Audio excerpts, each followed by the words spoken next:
She kissed her daughter goodbye, clipped on her radio, and stepped into the line of duty for the last time. November 18th, 2005. A routine call in the heart of Bradford.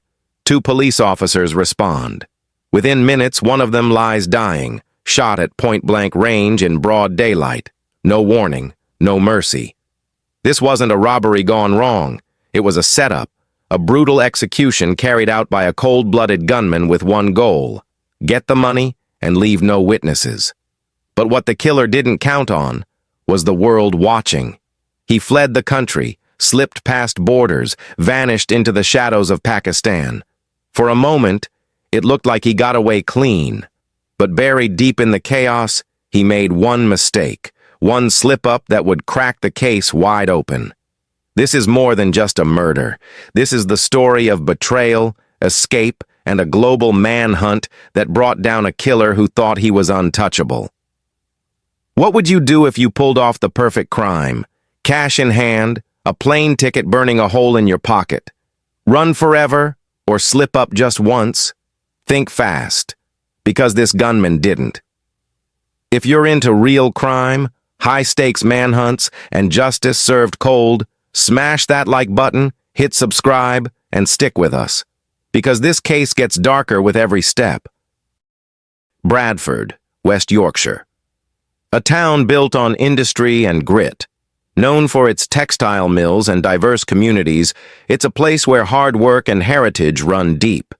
But like many British cities in the early 2000s, it was also a place in flux, caught between regeneration and rising crime. Beneath the surface of daily life, gangs moved in silence, and shadows stretched long across the streets. In the middle of this backdrop was PC Sharon Beshenivsky. She wasn't a lifer in the police force, far from it. At 38, she was just 9 months into the job. She joined the force late, after raising her children, chasing a quiet dream of making a difference. Steady, soft-spoken, and grounded. The kind of person who never saw herself as a hero, just someone doing the right thing. That Friday, she was planning to leave early. It was her daughter's 4th birthday. There were presents waiting at home. Balloons. She just needed to finish one more shift.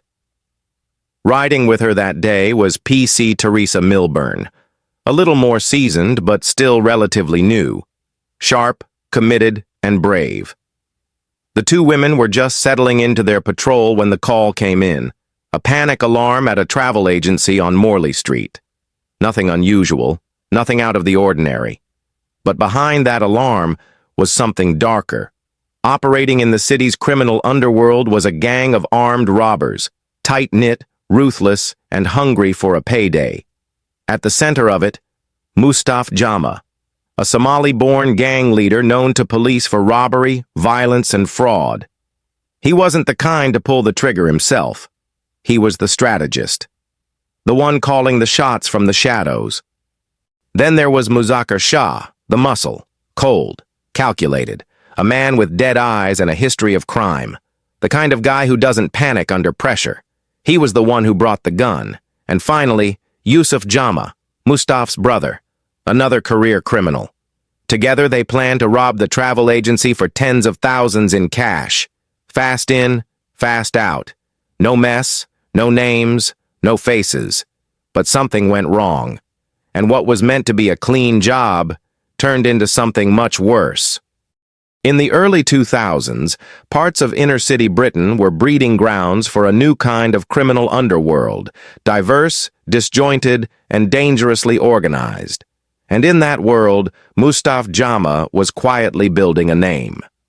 Born in Somalia, Jama came to the UK as a refugee, one of thousands fleeing a brutal civil war.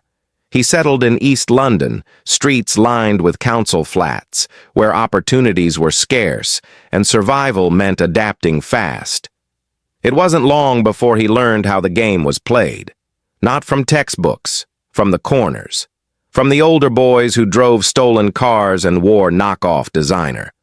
By his late teens, Mustaf had already clocked serious time in the system. Police knew his face. His fingerprints were in the database. But what set him apart wasn't just the crimes, it was how he moved. calculated, controlled, never flashy, never loud. He understood that chaos could be useful if it was managed well. His younger brother, Mustaf Jama, followed the same path. Together, the Jama brothers began to rise, not as common street thugs, but as tacticians. They aligned themselves with a Somali-led gang operating in Leeds and Bradford, a tight-knit group that specialized in armed robberies, credit fraud, and laundering stolen goods through local businesses. These were men who lived in the shadows but spent like kings. Fast cars, Rolex watches, expensive clothes. Their money moved fast, some of it sent back to family overseas, much of it washed through dodgy transfers and street-level dealers. And they weren't alone. Mustaf ran with a circle of men who had nothing to lose and everything to prove. One of them was Mustaf Jama, a hard, quiet type. Not known for leadership, but dangerous because he didn't flinch. Shah had already served time for robbery and firearms offenses. He was the kind of man you handed the weapon to when you needed silence or obedience. In 2005, the pressure on Mustaf Jama was rising.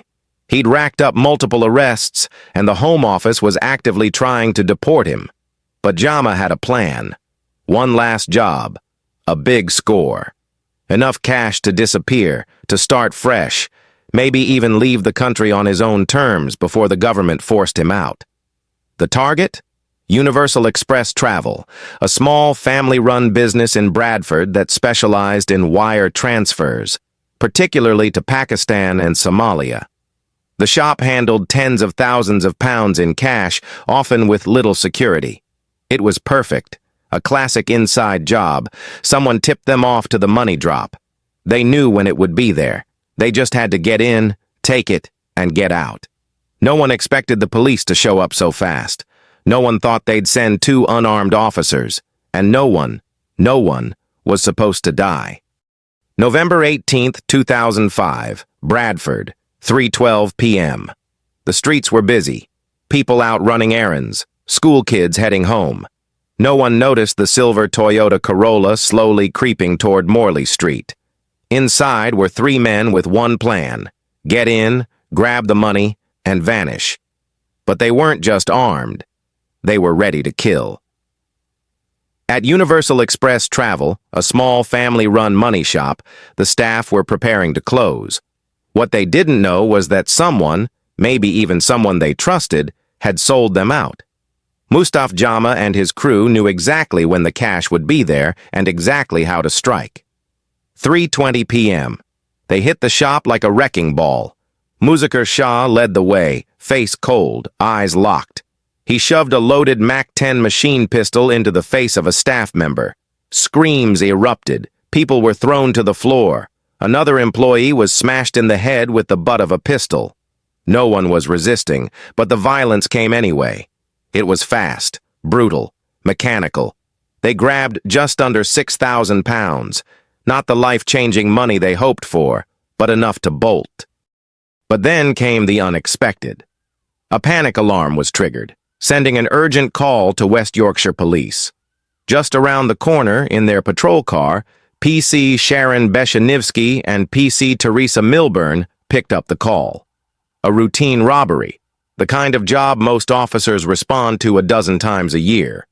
They had no idea what waited behind that glass door. The patrol car pulled up quietly. No sirens, no backup. Sharon and Teresa stepped out and approached the travel agency like any other call. Then it happened. As the robbers were leaving the building, they came face to face with the 2 officers. Mustaf Jama turned.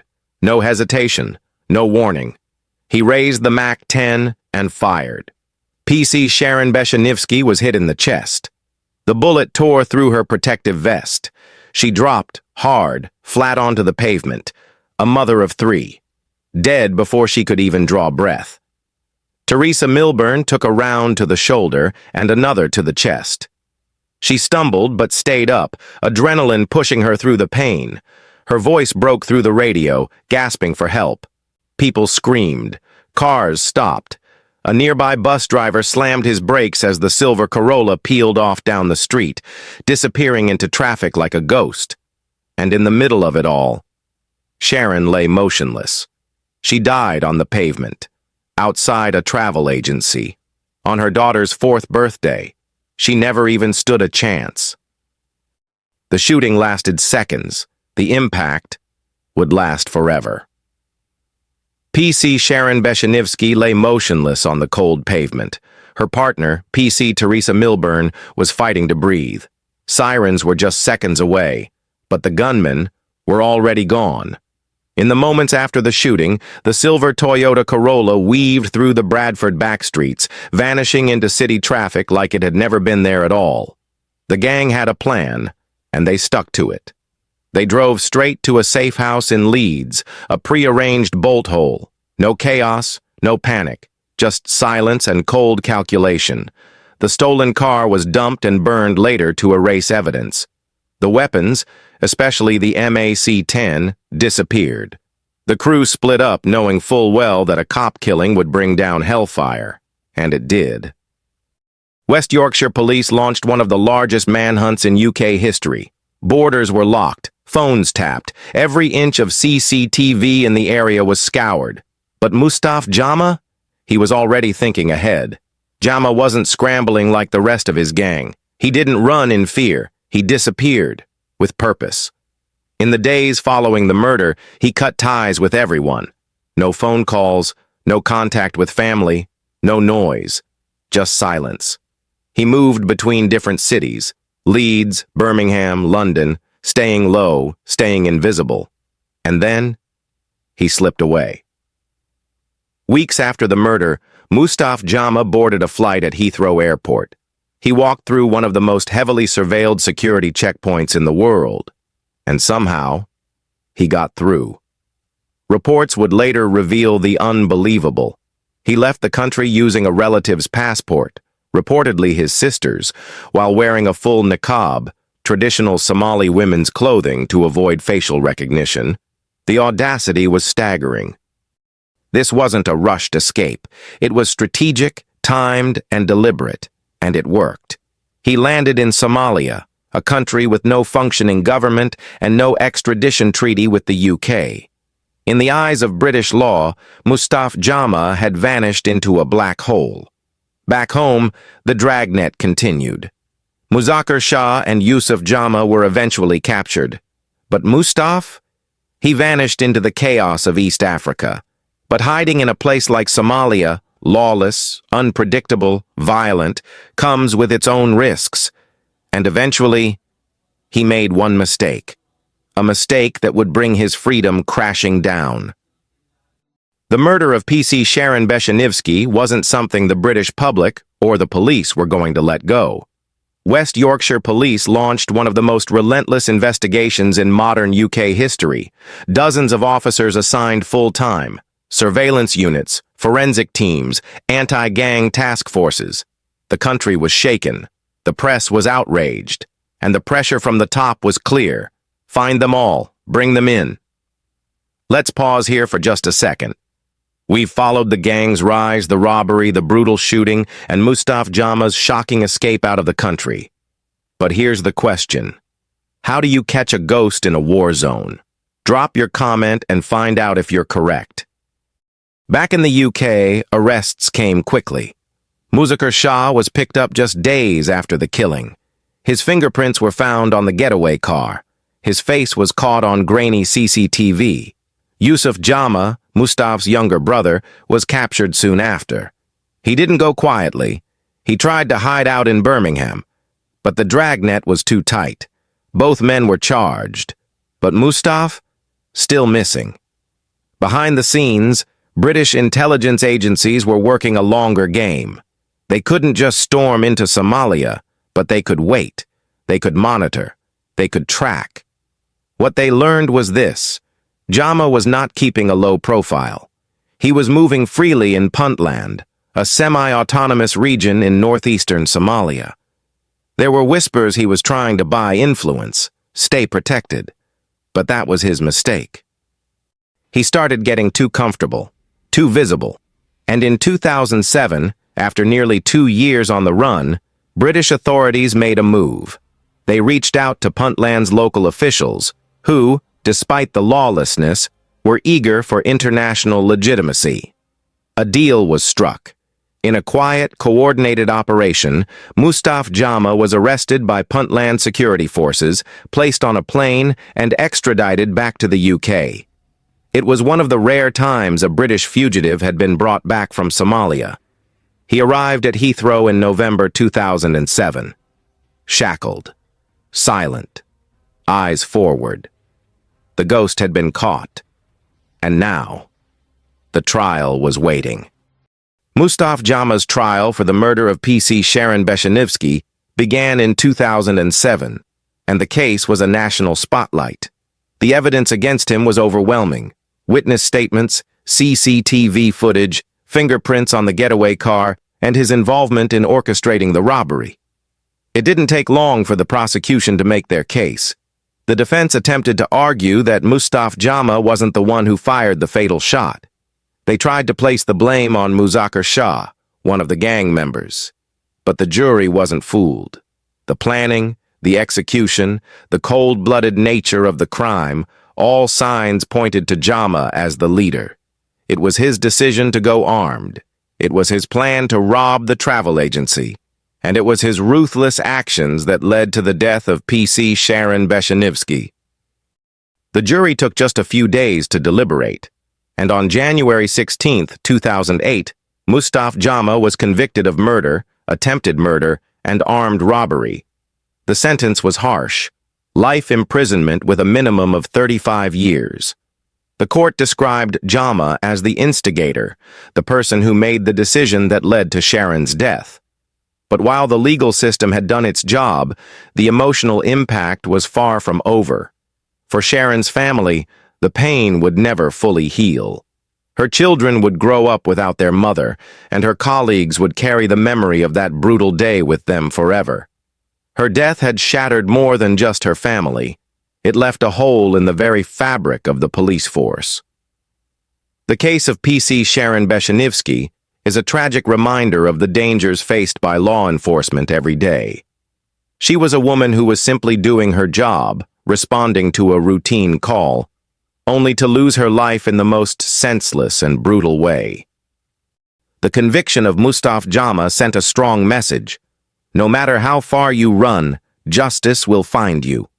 The case also exposed the serious issues within the UK's fight against organized crime, highlighting how easily Jama and his crew were able to plan and execute such a violent crime, and how challenging it was to track them down once they vanished. This case remains a crucial chapter in UK law enforcement history, not just for the tragic loss, but for the way it shaped the pursuit of justice in such complex, high-stakes situations. If you've been following the twists and turns of this harrowing story, make sure to subscribe to Crime Pulse and hit that notification bell so you don't miss any future episodes. There are more untold stories waiting to be uncovered, and you won't want to miss a single one. Stay with us for more shocking true crime narratives, where justice is hard-fought and every detail counts. Thanks for watching. Until next time.